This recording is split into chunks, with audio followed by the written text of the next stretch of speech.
बिना सामग्री के सामग्री मिल जाए और फिर उपासना का मार्ग पकड़े, तब ज्ञान मार्ग है ना। और कुछ करना न पड़े, मेहनत न करना पड़े, स्नान न करना पड़े, भगवान की पूजा न करना पड़े, गंगा जी नहाना न पड़े, इसलिए चलो मैं ज्ञान मार्ग पकड़ लिया। अरे भैया पवित्र हैं हम तो, बस भगवान का ध्यान कर लेते हैं। अच्छा चढ़ाने से भगवान खुश होंगे क्या? लो। तो नर्मदा जी आई, और जब नर्मदा जी आई तो सबसे पहले पता किया कि सबसे ज्यादा पति परायणा कौन है इस दुनिया में। तो पता चल गया कि सबसे ज्यादा अगर कोई दुनिया में पति परायणा है, पतिव्रता है, तो अनुसुईया है। अनुसुईया के चरणों में जाकर के नर्मदा जी ने प्रणाम किया। मैया प्रणाम। जब प्रणाम करती हैं और माँ कह करके प्रणाम किया, अनुसुईया ने पकड़ करके हृदय से लगा लिया, कहा बिटिया प्रसन्न रहो। अनुसुईया से नर्मदा जी ने कहा, माँ मैं विवाह करना चाहती हूं। क्यों? कहा पति की सेवा करने के लिए। कोई स्वार्थ नहीं है, केवल एक स्वार्थ है, क्या? पति की सेवा करना। जैसे कोई आदमी पूजा करता है भगवान का, तो भगवान का पूजा करना उसका मुख्य लक्ष्य होता है ना। ऐसे नर्मदा जी ने कहा कि मैं केवल पति की सेवा करूंगी, यही इसीलिए मैं विवाह करना चाह रही हूं, और कोई हमारी अंदर स्वार्थ नहीं, कामना नहीं है। अनुसुईया ने कहा तो बिटिया एक काम करो। कहा क्या? कहा जाओ गंगा जी के किनारे, और जो सबसे पहले पुरुष मिल जाए भगवान का नाम लेकर के उसी के गले में वरमाला डाल दो, उसी को अपना पति बना लो। आज गई ये नर्मदा तो गंगा जी के किनारे कोढ़िया पहलेन बैठा रहते हैं। अब ये पहलेन लगाए, उनको न स्नान करना है न कुछ मेहनत करना हो, तो चाहे अब जो स्नान करने वाले स्नानार्थी हैं, जो दर्शन करने वाले भक्त हैं, ये तो बेचारे स्नान ध्यान कपड़ा उपड़ा लेके तब पहुंचेंगे, और ये पहले से लेटे हुए न जाने कब आ जाते हैं। एक कुष्ठ रोगी कोढ़ी, दोनों आंखों का अंधा लेटा हुआ है गंगा जी के किनारे, और ये भोर में जा रही हैं, लगभग 3 साढ़े 3 बजे रात में जा रही हैं अनुसुईया माता से आदेश लेकर के। और जब यही कोढ़ी महाराज मिल गए तो इन्हीं के गले में वरमाला डाल दी। कौन? नर्मदा जी ने। उसने सोचा कि किसी बड़े परिवार के हैं, राजघराने के, बढ़िया दान दक्षिणा हो जाएगा, आज तो काम बढ़ा बढ़िया हो गया। जब माला डाली तो कोढ़िया प्रसन्न हुआ। तब तक नर्मदा जी ने लेट करके प्रणाम किया चरणों में। तब जान गया करे इनका तो भाव बिगड़ा हुआ है। अरे कहा क्या कर रही हो तुम लड़की, तुम पागल हो गई हो क्या? मैं कुष्ठ रोगी हूं। कहा महाराज चाहे जो भी हूं, अब तो वरमाला मैंने आपके गले में डाल दी। कहा मैं अंधा हूं। अरे कहा चाहे जो हो, अब तो मैंने वरमाला डाल दिया है। जब जिद की तो उस कुष्ठ रोगी ने कहा कि अगर हमको अपना पति मानती हो तो चलो गंगा जी नहवा दो, मैं गंगा जी स्नान करना चाहता हूं।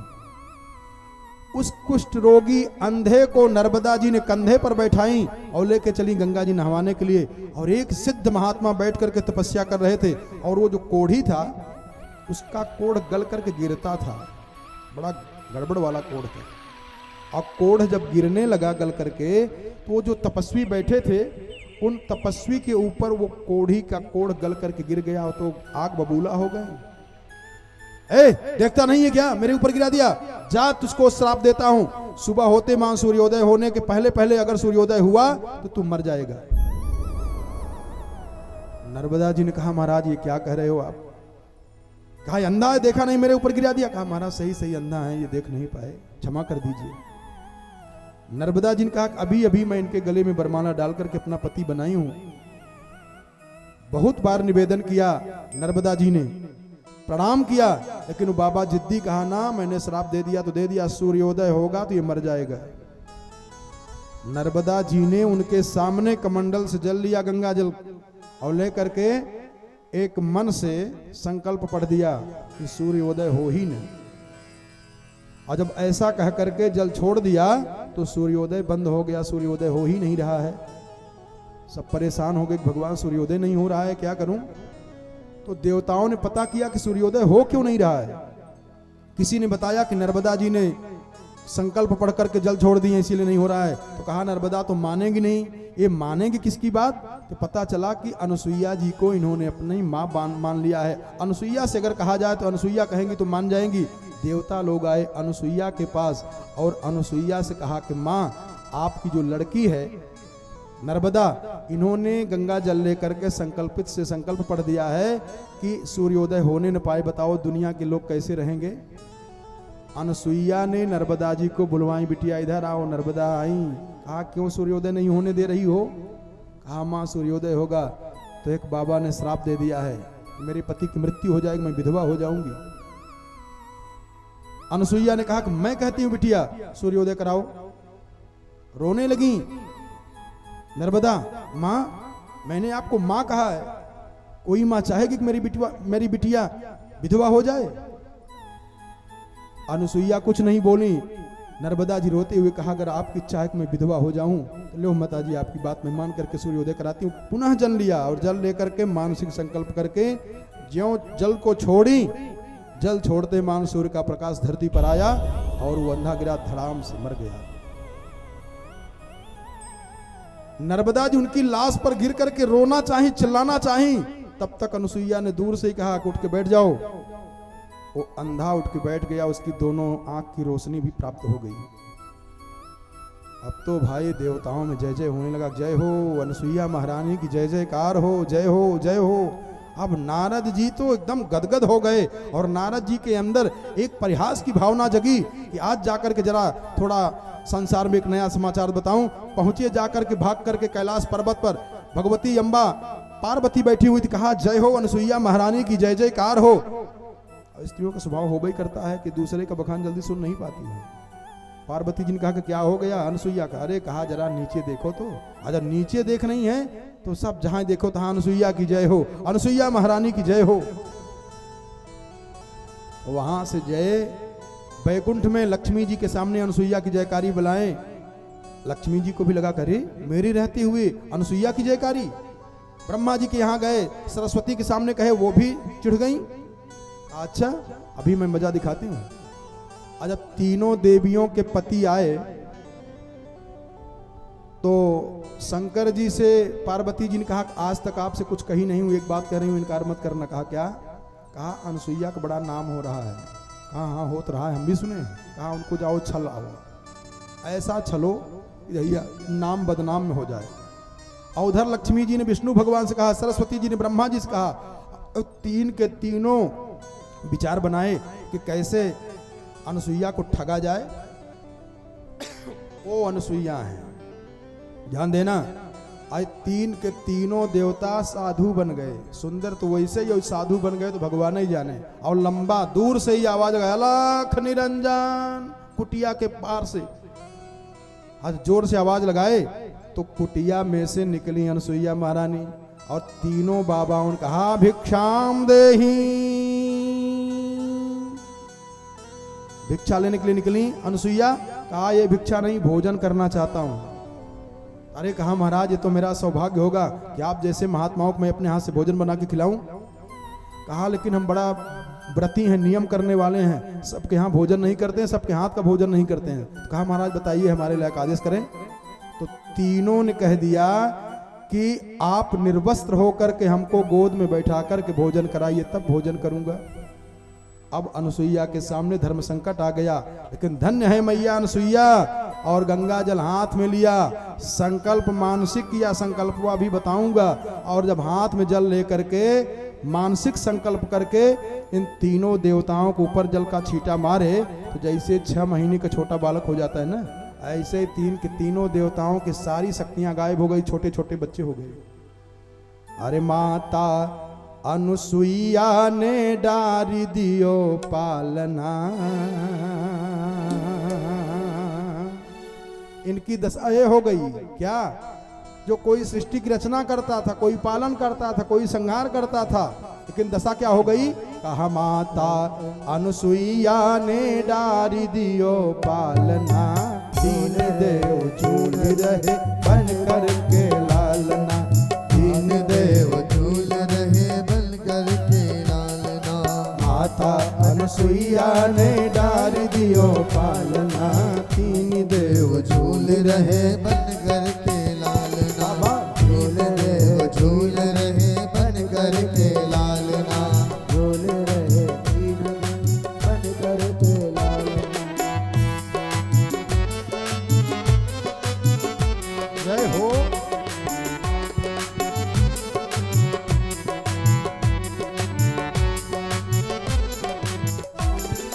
मारे खुशी की वो फूली ना समाती। मारे खुशी की वो फूली ना समाती। गोदी में खेला खिलाती कभी पालना झुलाती, गोदी में खिलाती कभी पालना पालना झुलाती, गोदी में खिलाती कभी पालना झुलाती, गोदी में खिलाती कभी पालना झुलाती। आज मेरे भाग्य की कौन करे सराहना, आज मेरे भाग्य की कौन करे सराहना, झूल दे झूल रहे बन कर के लालना, झूल रहे तीन देव बन कर के लालना।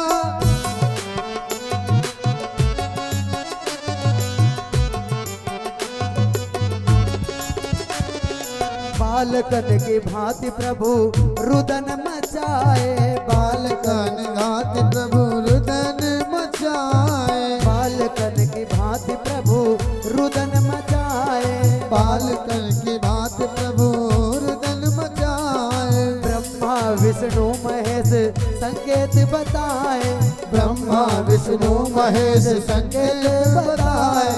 आए थे भेद लेने, आए थे भेद लेने गली नहीं डालना, आए थे भेद लेने गली नहीं डालना, झूल रहे तीन देव बन कर के लालना, झूल रहे तीन देव बन कर के लालना।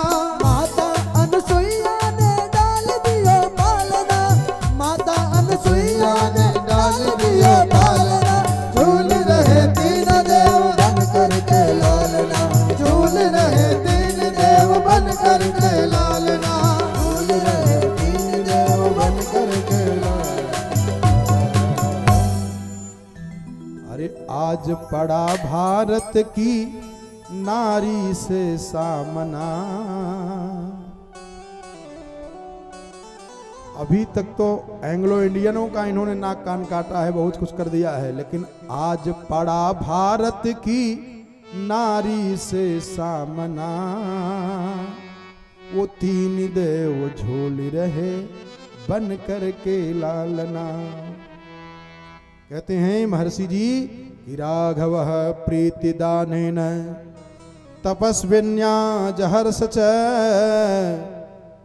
सती शिरोमणि अनुसुईया ने शिक्षा प्राप्त कराया जानकी जी को और कहा, हे जानकी जी, ये तो केवल कहने सुनने का एक माध्यम बना है, और कोई स्त्री आपका नाम लेगी तो सती हो जाएगी, हम आपको क्या समझा सकती हूँ। कहते हैं महर्षि कि बनम सभार्यः प्रविपेश राघव। कथा में बता रहे हैं कि वनम सभार्यः प्रविवेश राघव सलक्ष्मण सूर्य इवाभ्रमंडलम। कहते हैं कि अब यहां से चित्रकूट से अब महावन में भगवान जा रहे हैं, यही अयोध्या कांड पूर्ण होता है। अब हम लोग अरण्य कांड में कथा के साथ प्रवेश कर रहे हैं। भगवान अब अरण्य में जा रहे हैं, अरण्य माने वन में। और जरा देखें, आदि कवि महाकवि वाल्मीकि जी महाराज की पावन लेखनी लिखती है, प्रविश्य तो महारण्यम दंडकारण्यमात्मवान रामो ददर्श दुर्धर्ष तापसाश्रम मंडलम। आत्मवान कहा है, भगवान राम को आत्मवान कहा। यहाँ क्यों? इसलिए कि महावन में बड़े घनघोर जंगल में जा रहे हैं, वहां खर दूषण तीसरा बड़े भयानक भयानक राक्षस मिलेंगे, लेकिन भगवान को कोई डर नहीं, कोई गम नहीं, इसलिए आत्मवान हैं। और रामो ददर्श दुर्धर्ष। दुर्धर्ष माने भाई नाम किसी राक्षस का सुन लेता आदमी कांप जाता है डर के मारा। आज जो लोग बीमार हो जा रहे हैं, जो परेशान हो जा रहे हैं, उसमें आधे से ज्यादा तो शंका मार डाल रही है। ध्यान देना, इसलिए भी कहता हूं प्यारे कथा सुन लो, कथा सुन लो। हमने उस दिन बताया ना कि 3 शरीर होता है मुख्य रूप से, स्थूल, सूक्ष्म और कारण, और तीनों की खुराक है। और जब से सबसे सुंदरतम है क्या? कारण शरीर। कारण शरीर स्वस्थ होगा तो सूक्ष्म शरीर स्वस्थ हो जाएगा, सूक्ष्म शरीर स्वस्थ होगा तो स्थूल शरीर भी स्वस्थ हो जाएगा। हम लोग उल्टा करते हैं, स्थूल ही शरीर में बने हुए हैं ज्यादा करके, मन लगाए हुए हैं ना। तीनों पर ध्यान देना चाहिए। आत्मा की खुराक है प्यारे, ध्यान देना, आत्मा की खुराक है। आधे से ज्यादा लोगों को बीमारी जो हुई है ना, वो मन की बीमारी है, मन की।